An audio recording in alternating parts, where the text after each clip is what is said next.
Hello, and welcome to another episode of In Bed with Books. I'm your host, Melissa, and today we are joined by author Meghan Le Fay. Meghan, can you please introduce yourself? Hello, thank you. I am Megan. I am a debut fantasy and romantasy author of Wings of Life from the Dragonbound Chronicles, and it is on shelves now. Yes, yes. I just finished the book yesterday. Yay. I love this book. I love this Yay. book. Yes. We were just talking beforehand, and it sounds like we have very similar media interests. So I would love to get into, we don't have to keep it just to books. I know it's in bed with books. We don't have to keep it just to books. What's some of the media that you've grown up with or just devoured as somebody in this sphere that you think has kind of influenced Wings of Life? Oh, influenced Wings of Life. So the influence is definitely fantasy books at large. I've been a reader of fantasy since I was a teenager. I started off with some of what I consider the classics, like R.A. Salvatore and the Drizzt series, and then branched into Dragonlance by Margaret Weiss and Tracy Hickman, all the like Dragons of Autumn Twilight, and through that, of course, Lord of the Rings, who hasn't read that?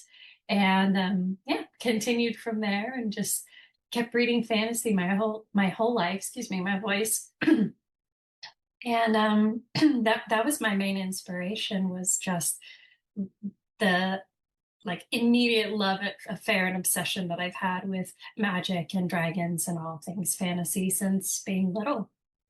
Nice. What was like the gateway drug for you? Gateway drug. Okay, so gateway drug started as a very, very little kid with Sleeping Beauty, Mm. with the three fairies and the magic that they had, and Maleficent. I have been obsessed with Maleficent my whole life. Her turning into the dragon, that was my favorite thing. I was so sad when she was killed at the end of the movie. I like to believe she lived on. And so, yes, that was the gateway. That was the start for me. I think I was 4 years old when my obsession with dragons and fairies began. Nice, nice. I also did you like the like live action Maleficent movies? Not as much. Not Okay, as that's much. fair. I mean, they were very well done. I loved the different take. I don't mean to like throw any shade. I just love the Fair. classics so much that Yeah. like it didn't hold the same place in my heart.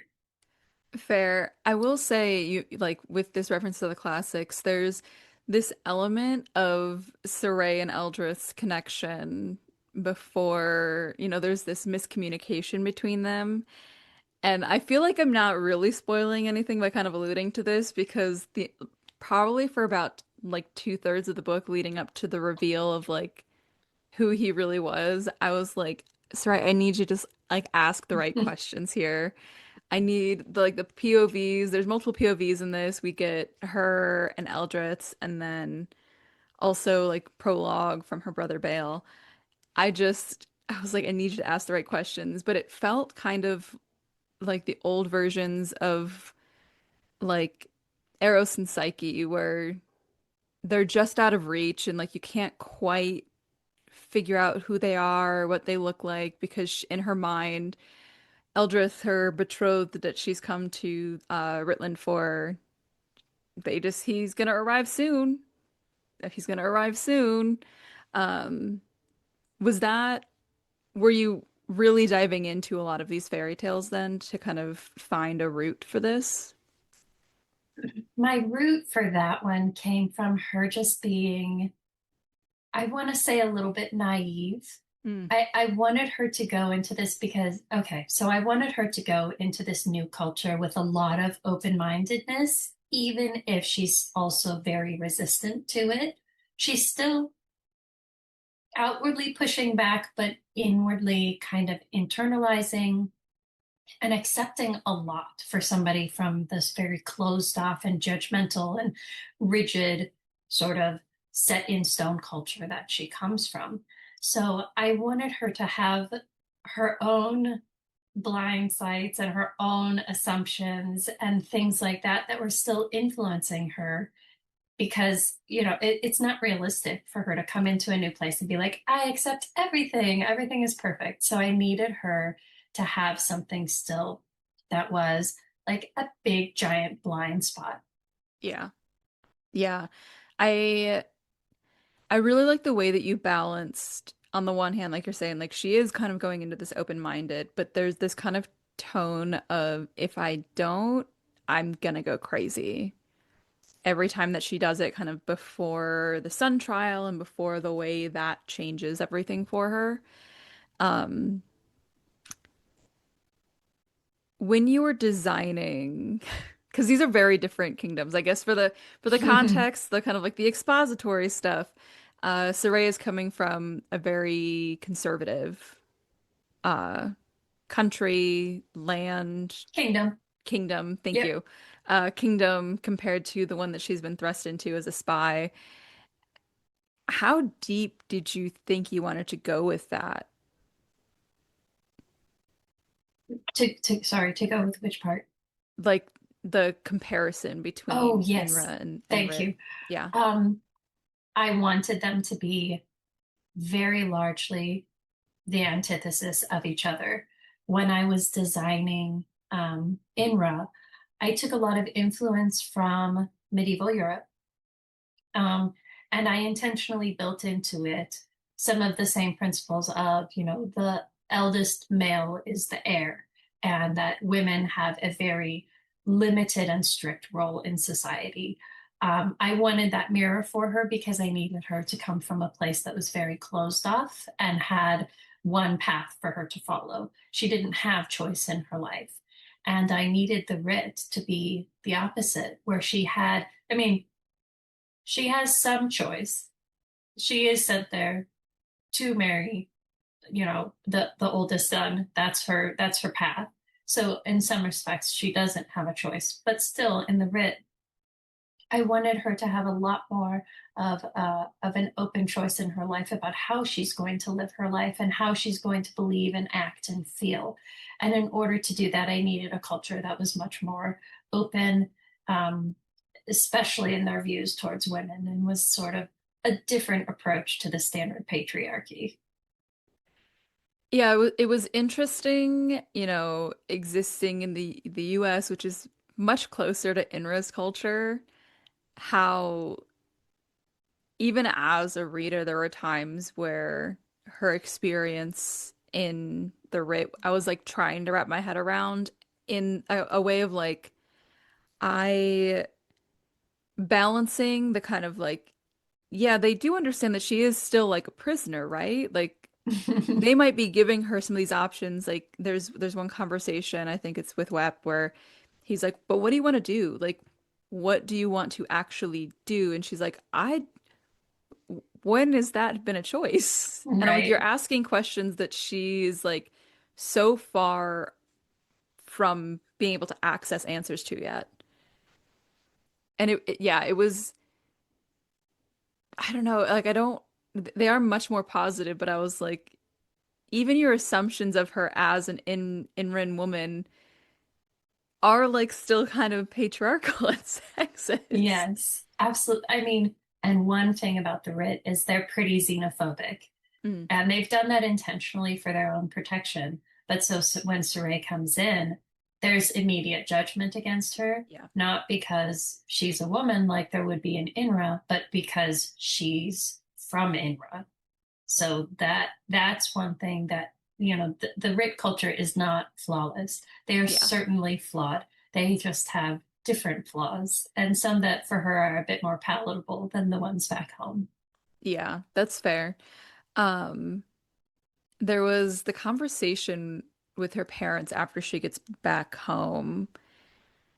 And it's funny because I don't even think it was that much more exaggerated, but it's something about the like they were pretty intolerable to begin with, but you're like, okay, whatever. They're like strict noble parents. You're used to seeing some degree of that in like a romantasy or high fantasy or anything like this. And then being in the Writ and then coming back, I was like, oh, this is rough. This is like really, really mean, actually. And they're just like laughing, and you can hear it in that kind of like nasally high rich person laugh. Did you actually, this is just like a simple reader question. Did you actually make it worse? Did you noticeably make it worse, or was that just my reaction after, you know, in book 6 months of her living in a much nicer place? Well, thinking of the parts that are not like the obvious trauma that she's going to go through Hmm. when returning, when she first gets back, um, we see more of it. Okay. And so it probably feels worse. But if we think about where the book starts with her at a luncheon where her mother is disparaging her in Yeah. front of a bunch of guests. So really, she's been having this experience the whole time. Yeah. And before she would just kind of go like, oh, you know, I'm frustrated, I'm clenching my fists, but she wouldn't really do anything about it. Whereas afterwards, she's like, no, I don't tolerate this anymore. So I Yeah. feel like me as a reader of it, I had less tolerance for it when I got to that part as well. Yeah. Yeah. Definitely, definitely. Okay, I want to talk then a little bit about creating Serae's character because there's like a little bit I think of wanting that power in a lot of women right now. Sure. Yeah, so can you talk like where did she start from? Where was the kind of like again the root of her character? So the root of her character, this is kind of a weird story and it's going to be a little bit tangential for a moment, but I promise I'm getting somewhere. Is I so that the baby inspiration of the whole book was that I read this ridiculous post several years ago that was somebody saying they put a quote from a 13th century English historian, and they were like, "This is a really hot take," and the historian was commenting on a time where supposedly they were losing all of their good English wives to the Danish because the Danes would come over with their groomed beards and combing their hair and washing their bodies and changing their clothes. And oh my gosh, the humanity, how could they do this? And I just thought that is hilarious to imagine this like prim and proper noblewoman who sees this rugged Viking who is very well groomed and goes, oh, I want that one instead. So that's where her character was born from, was of this idea of somebody who is very controlled and is very pegged into her life and suddenly sees a new path that she wants to take. That's not something that she expected before, and is definitely a path that involves a lot more um, of her own power in many senses of power, in the magical sense of power, in the physical sense of power, and also in her emotional and mental sense of herself and her own power. Yeah. I I really like that distinction too is like there's kind of the storyline that she's having, this romance that seems fraught, star-crossed, kind of this Romeo and Juliet thing going on. But at the same time, this connection that she's building with the great dragon. Mhm. And I love so much that that is its own thing. And that's not something that's happening through the romance that feels almost faded just by the fact that, like, yeah, she was brought here for the betrothal, but she was chosen by the great dragon, individual from that, and that has nothing to do with that connection. So I love that she has that kind of independent personal power on her own. Was that like, I guess this is a chicken and egg situation. Was the romance first? Was the dragon-bound connection first? Um what felt more important when you were writing this narrative, their story? I love that question. So technically, the romance was the first thought because it came from that post and all that. Mhm. But when I built the story, the romance was not first. I Yeah. knew it was going to happen, but when I built out the journey for Serae, I needed the journey to be about her, not about the man. Yeah. So it was all about, you know, finding herself finding her way through with her dragon, how she becomes who she becomes herself first, and then she gets some romance. Yeah. Yeah. Well, and I mean, I think it was chapter two. We're already getting some degree of Oh, there's some spice that happens right away. yeah, yeah. I love that because it does as time goes on and she's like, I need to release some steam. I was like, girl, I know, me too. Like, let's do this. He's right there. Yep. Um, I in introducing the like threat of a love triangle, I also do want to like give a quick just praise for the way you handled the situation with her almost betrothed, her old friend. Because there were those inklings in the beginning of every time they're like, well, yeah, when you marry Tam, and she would just like tense up. Hmm. How did you balance not making him too, like when you get the threat, of course, of like a love triangle, unless you're gonna go the kind of harem route, you have to figure out a way narratively to like drop the interest. How did you balance not going too evil, like Nathan levels of evil? I wanted Tam to come across as a person who maybe makes bad choices and does bad things, but is not necessarily a bad person in his core. And that was important for me to give him that sort of journey, because he is a character that continues to show up in future books. Um, so he has to have his own sense of reality and his own arc. So I tried to let us see him through Serae's eyes first as, this memory of maybe it's not somebody who quite fits her perfectly, but it's what she sort of was accepting and settling for because she knew it was going to be her life. And then have her slowly shed that notion of the attachment, especially when she's away and she starts to realize, my gosh, I'm not even thinking about him. Hmm. She has her own sense of guilt through that. But I think we can all sort of relate to having the relationship that maybe wasn't quite the right one for you. And it's not that that person was a bad person, but they weren't a good fit. That's how I wanted most of Tam's journey to feel. There were some parts that had to happen from him, and there had to be a solid door closed at certain points. Yeah. And I don't want to say anything too much because of, you're going to read the book and see what Yeah. happens. But definitely, he had to have that kind of arc. Yeah. And I think it is, it's like young love, first love, and you're like, this is it.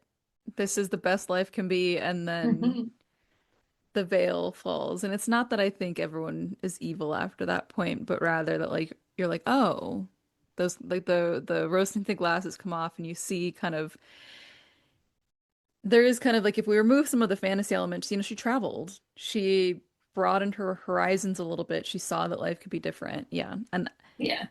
that does kind of suck. I was like, the other option is because I always theorize, I'm like, okay, so what's gonna happen to this guy? We don't think this guy's gonna last because that's not the hottie I read about. Um, I guess I was worried that he was gonna be too good based on our introduction to him. And so I do unfortunately really like the way that you took it, but you said something interesting as well, and you said he does show up in future books. So I do want to, if I can get anything out about future books on this, are they Well, written? Are they? oh, I will tell you this. They are all three written. The second book is available for pre-order right now. It comes out in November. Damn. The third book will come out next year. It is in editing right now, so it's moving right along. Oh my God. First of all, Yeah, congratulations. That's thank crazy. you. Yeah. Yeah. Nice. Nice. So is this a story? I want to get into Eldris a little bit in a second, but is this like something that you've been writing for a long time, ideating for a long time? Like, what's your relationship with this book and these characters? Yes. So I have had a version of this story in the works for 7 7 years, maybe. But I was working full time and then I had children. And so writing for me for a long time was very much like on the back burner, more of a hobby, something I was passionate about, but not something I was able to dedicate my time to. And then in 2024, I quit my full-time job and I transitioned into being a full-time writer. And that's where the story went from just sort of puttering along to blasting forward. Nice, nice. Well, I'm glad you were able to make that transition because I love this book. Yay, me too. I mean, hey, let me tell you, my life's a lot happier now. Oh, I'm glad. I'm really glad. I do want to get into that as well in a moment, but Okay. sorry, I'm like making mental notes about like where I want to take things. Um, okay, so Eldreth, I don't even, okay, sorry. Where did you get the idea, first of all, for their one of their connecting things to be the hair color? Because I kind of like that, but also I'm curious how much more there is about that. Well, what I'll tell you about that is I wanted them to both feel like outsiders in their own place without being outsiders. I didn't want them, Serae certainly doesn't feel like she fits in, but she still belongs in her society. And I needed her to kind of not. So I gave her something that made her a stigma. For the like we'll call it the mythology or the lore of what Inra believes is it's all tied to the creator, and there's a lot of red involved with the creator, and that's like the color that they represent the creator in. And so having red hair was originally believed to be something that was like a blessing from the creator. And Serae's original path was even maybe she was going to be somehow devoted to the priesthood, to the Carmine order is what they're called. And that ended up not happening. So instead, it became a stigma for her. Whereas there isn't that sort of belief about the creator in the Riht because they have a lot of reverence for the great dragon and their color tends to be more around green. Um, but having red hair is something that pretty much no one in the continent has. We see a sea of blonde in Drak. In other cities that we'll visit in the future in the Riht, there's different, like maybe more browns or whites or even some blacks, but there's not really red. So it just makes him stand out in a way. And there is certainly the idea of it's something so other that it's maybe not a mutation would be a too strong of a word, but it's certainly something unusual that people Mm. look at and kind of go, whoa, what's going on there? Yeah, because even when she gets, pardon me, even when she gets to the Writ, she stands out like a sore thumb. Mm-hmm. And there's kind of like that journey that she's on there where slowly less people are glaring at her and occasionally people smile at her and but she can't escape that. And so I do kind of like that that becomes this kind of through line for her in terms of, we going back to the way that her mother talks kind of about her at her, but not Mm-hmm. to her. Um, there's this like demeaning about it, demeaningness, this like diminishing of her. I say her power, but like her as an individual, like her individual power through it. And I do like that outside of the actual power that she's gaining by being in the Writ and through the blessings from the Great Dragon, that she's able to like take ownership of that a little bit, even without like I guess it would have been different if she like showed up and it's like, oh, red hair is common here and I'm normal, but like no, she still stands out. She's Yeah. just stronger in it now. Yes. So then Eldrith, brooding brooding prince, kind of prince, almost Dane, because they don't do princes there. Um, So yeah, I mean, I did want to confirm this is very much influenced by like Viking. Yes, Yeah. yes. The Riht has a lot of like Viking inspirations in it. I especially love the things that over the past, I don't know how many years we've discovered that, we've opened up all of these Viking graves and been like, oh, warriors, oh, this woman was buried with her husband's sword. No, she was the warrior. We Yeah. totally had female Viking warriors. That's history. That's not my wish anymore. Now it's fact. Um, so there is definitely a lot of Viking inspiration in there, but there's also a lot of differences in the Mhm. culture too. Was this the interest in the Vikings, was this a preference on your part? Like, what was the decision here? Well, I guess, sorry. I guess when you brought up the quote, did you know that you wanted to, was there like a pre-existing interest in Vikings? Oh, yes, for me, um, I have a general interest in medieval history. And I don't remember how old I was when I discovered this, but definitely an adult. And like, I love history, but like timelines are not really my forte. Okay. And when I recognized that medieval Europe happened at the same time as a lot of Viking things. Like the timelines really overlap. And I was like, wait, these two groups existed at the same time? Excuse me. So that I loved. I loved that idea and that sort of discovery of that. And that certainly influenced when I read that little snippet. I was like, oh yes, my two things that I love. We can go into this. And I want to ask about Eldreth without like giving away some of the reveal. So, as vaguely or as detailed as you'd like, can we talk a little bit about what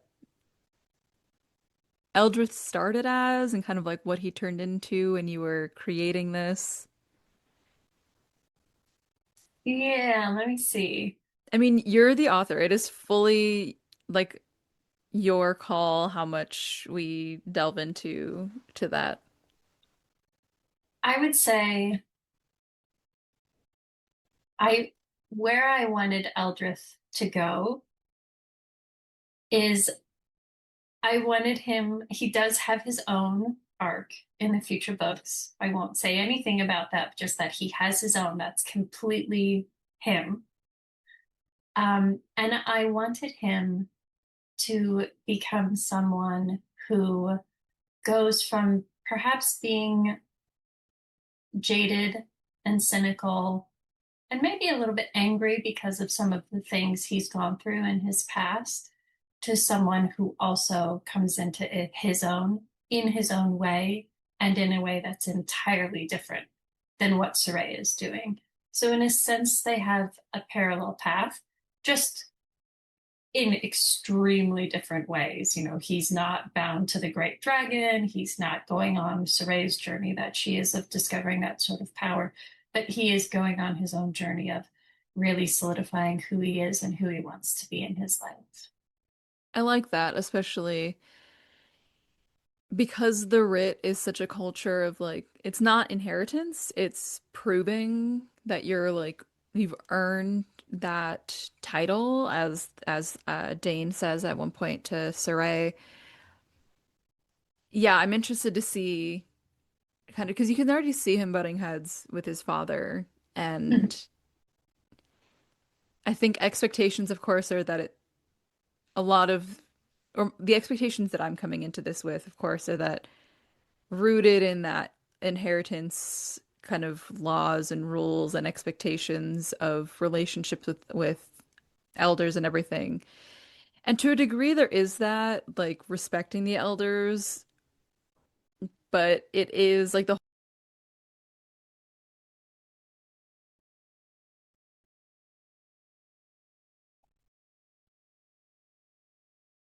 parts of this book was the way that you really, really fleshed out the politics of both kingdoms.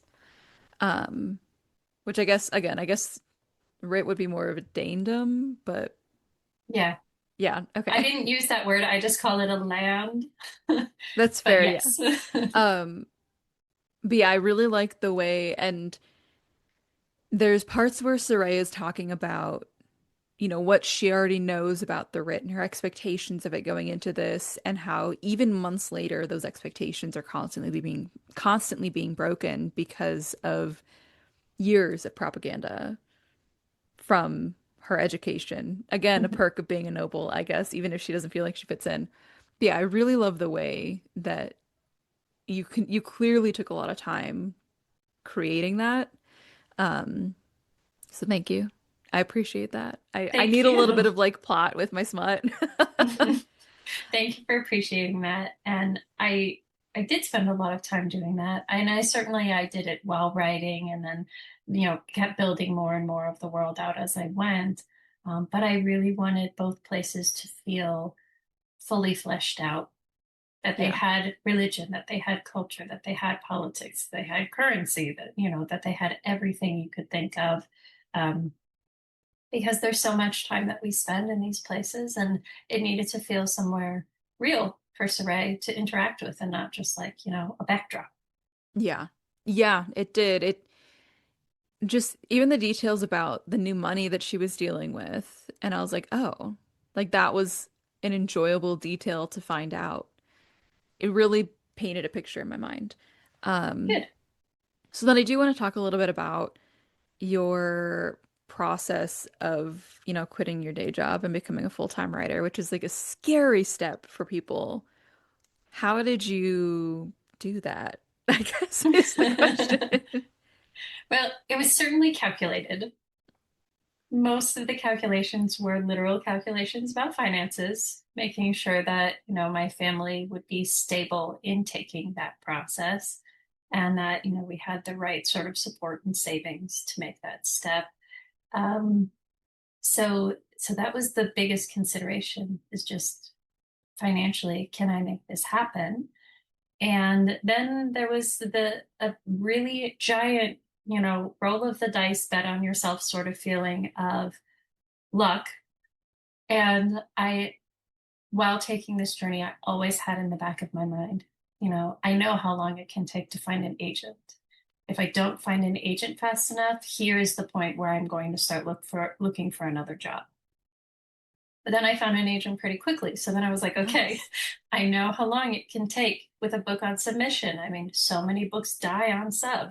And so I was like, all right, here is my new cutoff date. Here's the date where if I haven't sold this book, um, I'm going to start looking for a new job. And then passed by that one too. We were on sub for like 6 weeks, I think. So um, I just set up those sort of mini goalposts for myself, and the whole way reminded myself like this is a chance and it may not work. But so far it's still working. So here I am. Nice. Nice. Congratulations. Yeah, thank you. What does your writing routine look like then? Oh, so I write Monday through Friday. I treat it like a 9:30 to 5:30 sort of day job, because I do all of the morning routine for my family. And then I'm sitting down at my desk usually by about 9:30. I might do, if I have any social media things to get out of the way, or if I have any like articles that I'm writing, I'll kind of tackle that stuff first. But then normally by, let's say, 11, definitely by noon, I am dedicated to whatever I'm writing, whatever project I'm working on. And I write generally for 6 to 8 hours for that day, just kind of depending on how fast I get started.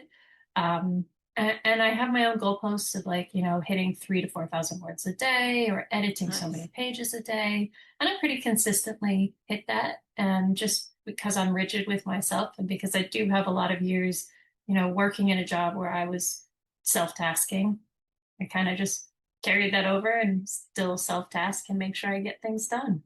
Nice. That is admirable, I'll tell you that much. The self-motivation alone, I would love an ounce of what you've got.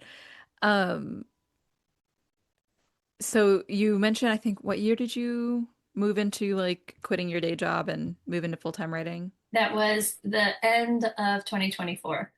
Okay, so how much of the book was written before then? Was this like the full first book, or you had the rest of it plotted? What was the... So this sounds a little bit crazy, but it was October of 2024 when I started like full-time writing.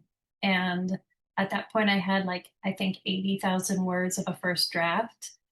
And my goal was to finish the book by the end of the year. And I did. It was like 185,000 words. So I wrote about 100,000 words and went through all the editing by the end of the year. And I went on submission of January 2025. Or I went on in the query trenches of January 2025. Yeah. Okay. So it was just like sitting in there. It was ready to come out. It was there. It was Yeah. ready. I had a lot of notes. I have a giant OneNote that I keep with probably like 300 tabs in it of just organizing things and like the plots of where everything wanted to go and all kinds of stuff. And it just needed to, flow on out. Nice, nice. That's a crazy amount. Like I'm trying to wrap my head around writing that much in that amount of time. Well, I Nice. had a lot of motivation early on to Yeah. write because I had just quit my job and I was like, I took a month off and then I was like, I'm writing, I'm going to make this work. This is my dream. This is my goal.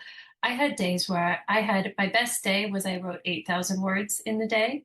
I have not repeated that one, but I regularly hit close to 5,000 words a day for like weeks at a time because I was just so driven to make it work. Yeah. I don't know how I did that because now I can't, I don't regularly pass like higher than 4,000 in a day, maybe a little bit over, but not like a lot over. So yeah, I don't have that same fire, but I still have the goal to keep at it. Well, you don't always need the fire to keep going. You just need the like the routine. You need Yeah. the muscle memory. Um, okay, so then what is your actual this because we talked about, there's so much depth given to these cultures and these characters. Are you a plotter or a pantser? I am like between 60 to 70% plotter and 30 to 40 pantser. I Nice. plot like I tend to always know the direction I'm headed, but not necessarily how I'm going to get there. I like that. And I would say, the first draft is a lot more of the like see what happens. And then the next draft is like give it all structure, make sure everything makes sense, make sure you've included all the little, breadcrumbs that you wanted to sprinkle in there. And I always like to go back and then put in a bunch of like little references that people will only get if they read it through a second time, because that's what I love doing when I read a book a second time. So I try and leave those in too. So yeah, it's a process. I can imagine. I mean, this first book is 512 pages. Yeah. That's crazy for like a first book. I mean,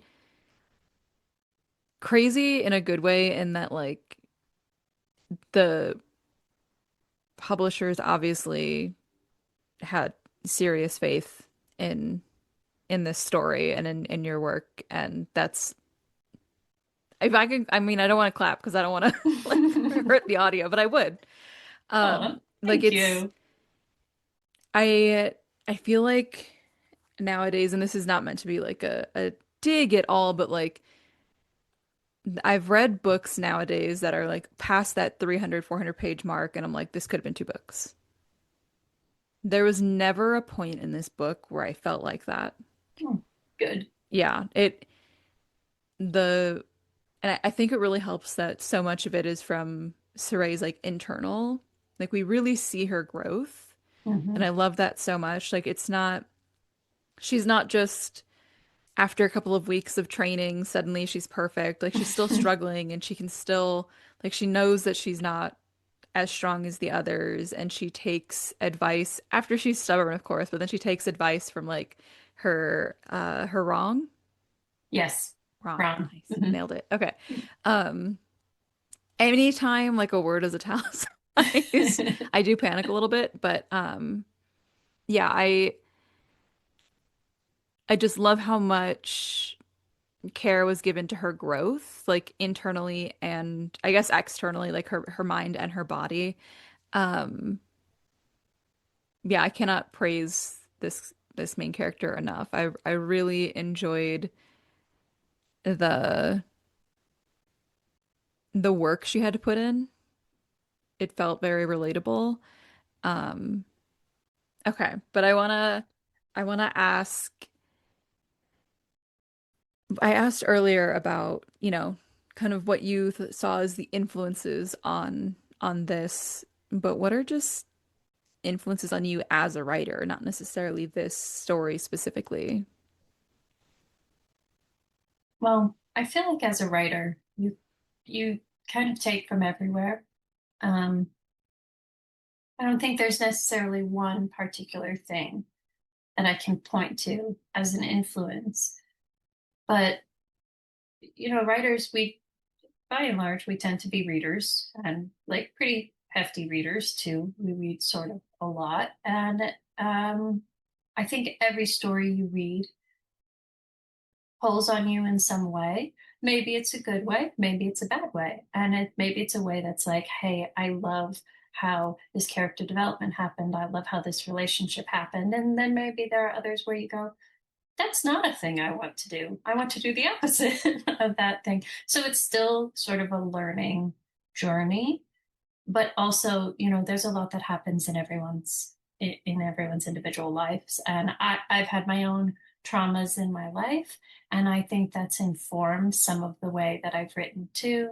I lost my dad in my 20s. It was a very sudden and unexpected loss.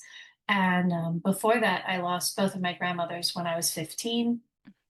And one of my grandmas I was very, very close with. So I sort of had this understanding of grief from a fairly young age that not everyone, fortunately, not everyone has. I don't think people should have to have that, but it definitely influences how I think about characters, how I think about their journeys, and how I think about how I want to write them and what sort of pain I want to give them. And what I feel is realistic for how people would react in different situations. So I think kind of like, and that's a little cliche to say everything, but yeah, kind of everything. No, I think that also makes sense, and I like that distinction that you made there about like the pain that you want to give your characters.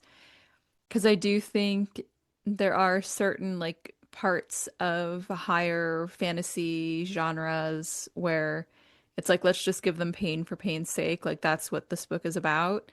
And that's not what your book is about. And I really like that throughout all of it, there's also this through line of hope.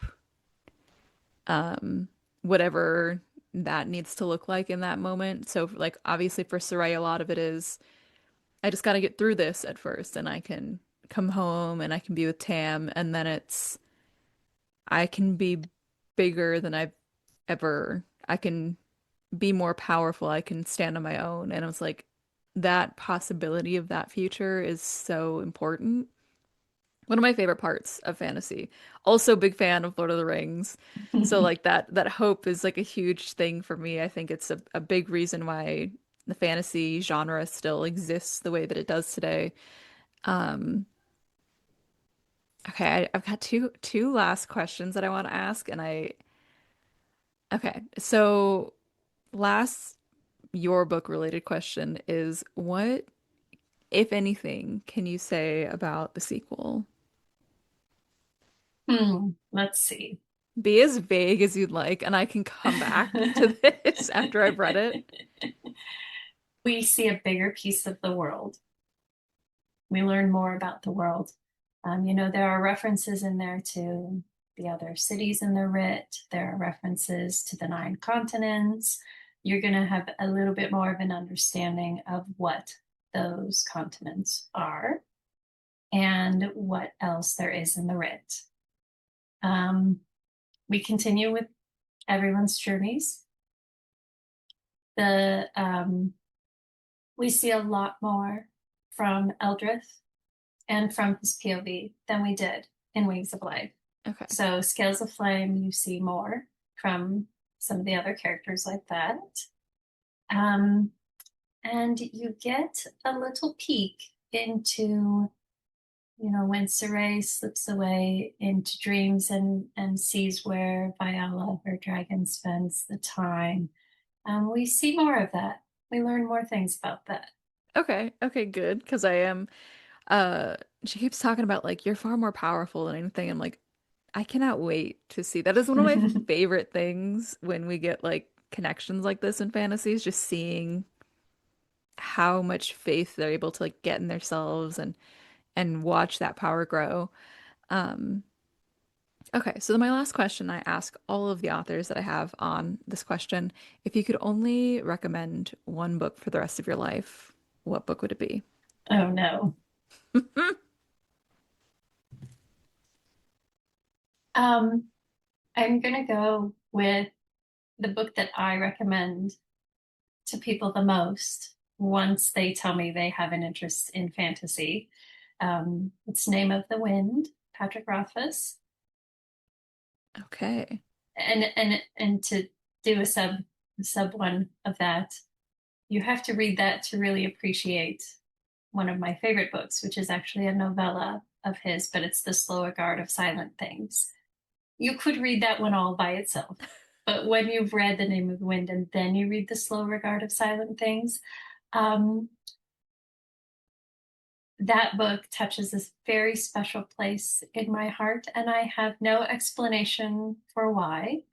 It is a book about one of the, not a main character, but a character that shows up in the book, and a character that shows up in Name of the Wind. And there's no dialogue.